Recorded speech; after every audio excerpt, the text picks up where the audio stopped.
What's going on, everyone? Time for a triple threat. Myself, Cameron Cox, Luke, Lyddon, Lina, Washington on your screen, ready to discuss some of the big sports topics going on right now in Valley sports. Let's get right to it, guys. The Cardinals, they try and get something going this weekend when they travel to Pittsburgh. Another game for Kyler Murray. We'll see if he can get rolling too as well. Been some changes this week with the offense, right? Zach Ertz is gone. Trey McBride going to get a lot of the reps over these final 5 games. But I think we all can agree on this.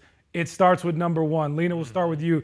How crucial is this week for Kyler? You think he takes another step against a Steelers team that's just always tough? They're annoyingly tough, right? Absolutely, especially when you're talking about defense and a Mike Tomlin coach team. Yeah. This is going to be probably the toughest test for Kyler going on the road. The weather in Pittsburgh does not look great. It looks rainy cold, for it you. looks rainy. Yeah. Yes, I will have the rain gear on the sidelines, and I will be having a front row seat to the Kyler Murray experience as the terrible towels are waving. This is going to be a big test for him. As we saw last week against the Rams, we use the word regression when it comes to his play. He's going to be down Michael Wilson, one of his most talked about receivers, one of the more productive offensive players when he's available. He's still out with a shoulder injury, and Trey McBride is listed as questionable with the groin.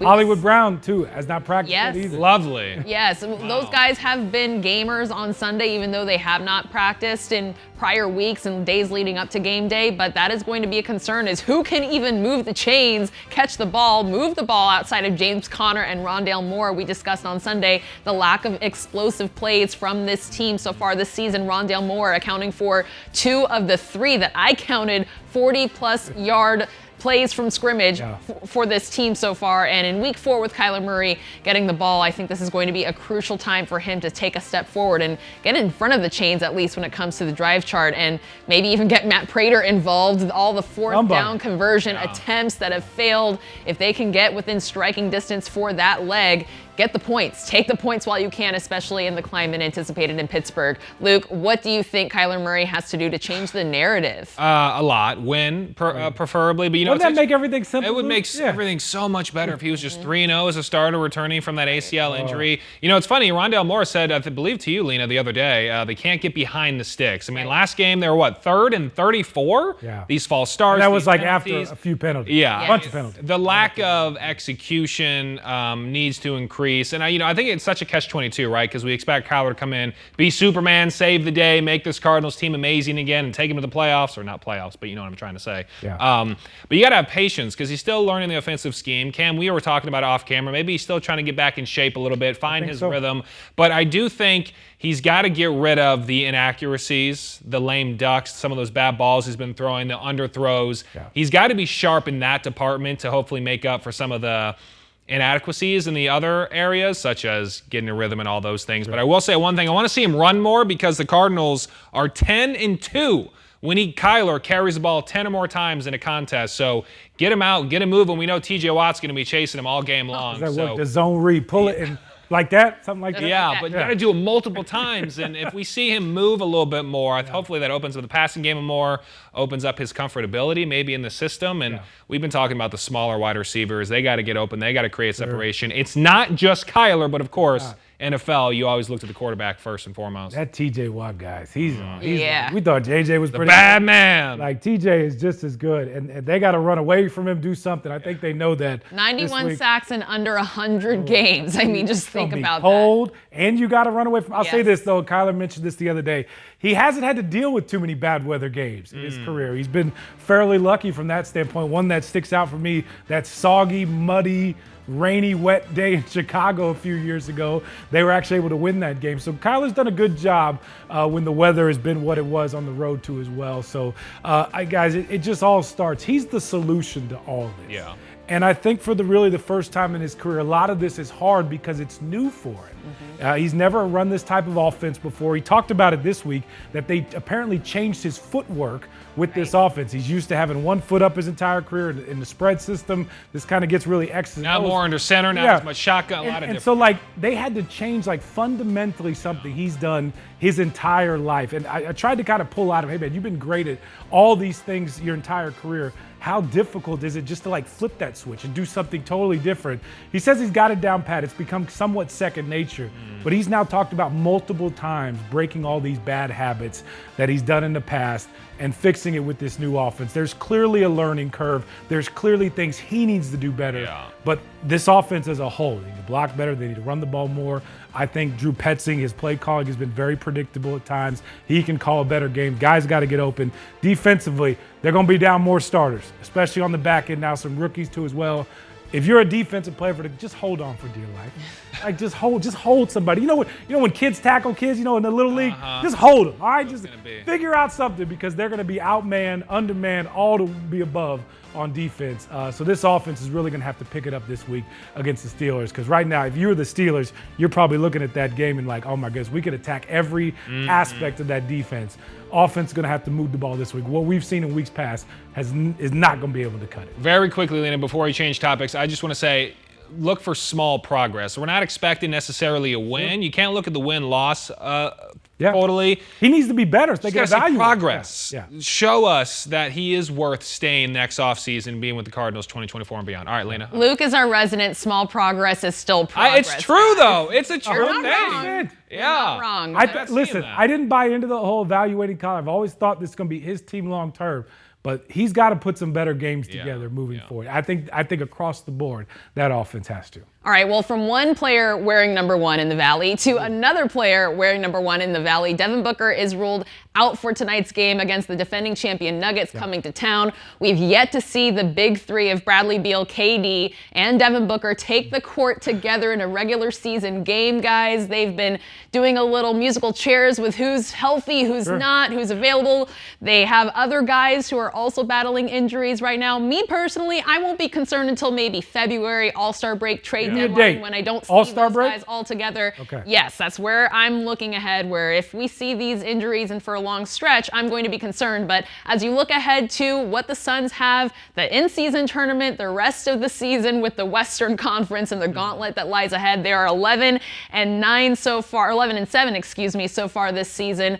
What do we like? What are we concerned about? Frank Vogel's first run as head coach here in the Valley. What are our takeaways? Luke, you start this off. You were at practice this morning. And you got to see something that none of us have really had, which is Beal, Durant, and Book just throwing up baskets together, right? But it was in practice and not we'll take in it at this point. Yeah. What did you say? Small progress is still progress? There you go. Teeing it up for you. Yeah, I'm not worried yet, but this was the question mark that we had ahead of the season. Are they going to stay healthy? Are they going to be healthy? I just hope it's not the same old narrative that we had last year. Oh, Kevin Durant didn't have enough time to gel with the team, so give it next season. They'll have more time to work together. He's Kevin Durant. How much gelling needs to happen? Apparently they needed more last year, right? I'm not worried yet. I think I'm with you, Lina. All-Star break is when you can really get a good assessment of this team. I mean, how can we assess this team yet? I mean, they're 11-7. Okay, great. They're hanging around in the middle of the Western Conference, but we haven't seen this team in its full potential. This team will not win a championship unless all three of the big three are healthy. So I'm fine with where they are right now. I think Kevin Durant's playing out of his mind. He's averaging, 33 points so far this season and carrying the load. And Devin Booker, he's been hurt nonstop with the calf, with the foot, with an ankle. So until they're fully healthy, I can't really give a full assessment. I'm fine with where they are right now. I'm just fine. I think not bad, not good, just, Fine is a good way to put it, Luke. And, I was thinking about this. Last year when the thing started to snowball for the Cardinals, we kept just saying, if they could get healthy and this and that. What you're seeing now is KD just battled a foot injury too as well, soreness. He's been carrying this team. My feet would be sore too as well. You know what I mean? My back would be sore. Yeah, exactly. It's carrying it. Guys are getting, I think, banged up because they're having to take on more than what they thought they were going to do. Eric Gordon, Grayson Allen, Yusef Nurkic. I mean, all these guys have been asked to do more because your three-headed monster at the top has not been able to be on the floor together whatsoever during the regular season. No idea if this team can be the favorites we all think they can be. And defensively, sorry to cut you off, they haven't been that great of a defensive team, which is a little bit of a surprise. Luke, I think that's because people are all over the place too as well. And it's hard to get any gauge, any rhythm. We know Kevin Durant is great. He's playing at an MVP level, third in minutes. Devin Booker is Devin Booker, one of the best players in the league. Bradley Beal can score with the best of them. Nurkic can rebound. He's doing exactly what we brought him here to do, is rebound, be tough, be all the things that DeAndre Ayton wasn't. And these role players can knock down shots. The problem is when they're asked to do so much more, you have no idea where the pieces fit and what it's looked like. I think that your timeline, Lina and Luke, are good. They need at least a month together. A month of solid games together before the playoffs. And this is true. I believe this. if they don't get that month together, everybody should be concerned. Because no matter how good it'll be the same story as last year. You need real time together. 8 games is not going to cut it.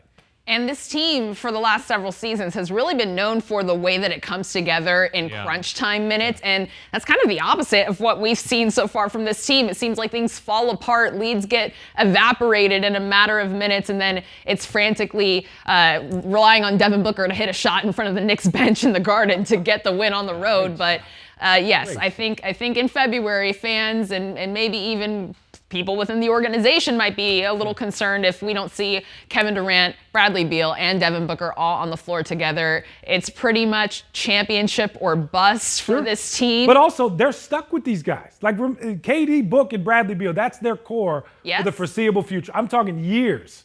So they got to get healthy, and back injuries worry me. Yeah, I'm a little worried. Not too worried yet, but really quickly, on level scale of 1 to 10, what's your level of concern with the team and the injuries and everything we just discussed? For me, it's about 4 right now. 6. I would say a 5. Yeah, so we're right there in the middle. But we all disagree. If it continues on, we're in for some trouble. All right, last but not least, we're talking some hockey. Oh, the Coyotes. Hockey. The Coyotes, a little bit of a surprise this season, 11-9-2 overall. They only had 28 wins last year.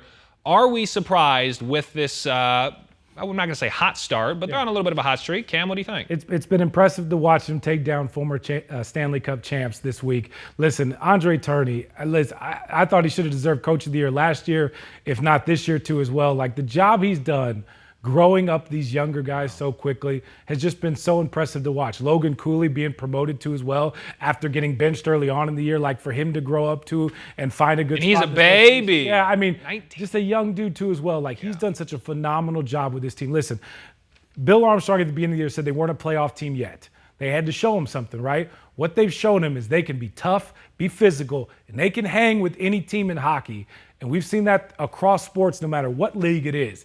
If you could show up night in and night out and fight to the very end, you're going to have a chance. It wouldn't surprise me the way the Coyotes are playing right now if they're fighting for a wild card spot at the end of the year. Well, right now they are in wild card position. I was looking at the standings leading up to Thanksgiving because of that stat that says 70+% of teams in playoff position by Thanksgiving end up making it when the season ends. Oh, yeah. The Coyotes at that time were just outside after a little bit of a slide, but right now they're holding on to that second wild card spot in the West. And I think, Luke, you asked if we're surprised. Yes, we're surprised because it's been a long time since we could use the words Coyotes and playoff in the same sentence. I mean, sure, they made a run in 2020, but since they made a meaningful run in the postseason, it's been almost a decade, well over a decade, really. And when you look at where they're at with 11 wins, in 2 seasons, they went from getting their first 11 wins in February to now picking it up before the turn of the calendar. I think that's absolutely a testament to what Bill Armstrong and Andre Tourney are doing and the buy-in from the guys in that dressing room to be able to go on the road, win in tough environments, and like we've seen, knock out some Stanley Cup champions. And they, again, are showing that they have the chops to hang with some of the most talented teams in the NHL when just a couple months ago we were talking about whether or not this team would be in the Valley for long. Sure. I know Coyotes fans are excited to see the way this organization has responded in light of being the butt of jokes for the last several years. Well, the jokes are still there, Lina, and I'll say that because they still don't have an arena. They still don't have an arena. They have the mullet, and players have raved about the energy, the ice. I mean, it's been great to be in the mullet. They still need an arena long term. Yes. I would put this over the top target date beginning of the year. But it's nice to see this team, despite all of that, despite all the questions, figure out a way to grow. And Luke, you talk about progress. At some point, you had to see wins. Like, it was nice to see progress a little bit here and there. But at some point, these guys had to grow up and win. That's what's really great to see about this Yotes team right now. And you can tell they love playing for Andre Tourney. We're not just saying, oh, he's a player's coach. No, and it isn't. He really is a player's coach, and they love playing for the man. And you can sense that amongst these men inside that locker room. And it was interesting after their overtime win against the Avalanche last night. Sorry, Tyler, our producer, a big Avs fan. Actually, no. Is he an Avs fan or is it JV? JV. Someone in our department. Our digital producer is an Avs fan. Our other Tyler is a Dallas Stars fan. Okay. Well, Nick Bjugstad said after the game, the sky's the limit amongst this team. They're really starting to grow their belief even more, and it's evident in this team in this season so far. Long way to go, obviously, but 2 games above 500. I'm impressed. I think fans should be excited about it. And like Lina, like you said, that was a very interesting stat. Well done. That might be the stat of this entire triple threat. Belief. What would Tori Lavelle say? A connected team is a dangerous team. A team that has belief. We've seen it throughout sports the entire time. And they're so fun to watch. Like, they have such young talent. Clayton Keller, Logan Cooley, the list goes on and on. They're exciting to watch, and we'll see what happens, but I think they're already 5 steps ahead of where they were last year. And so fans, whether they make the playoffs or not, they should still be pretty pleased, at least so far up to this point. And the Kachina jerseys are some of the hottest in all of sports. Good I think looking. Anybody can agree on that. Yeah. So they look good, and so far they're playing good. We'll see if we get some October and springtime in the Valley, or hockey in springtime in the Valley. Wouldn't it be something? Playoff hockey, Wow. Playoff basketball. It's been a long time since you've been able to say those 2 words in a sentence here in the Valley. That'll do it for us on a Triple Threat. Thanks for logging on to 12news.com.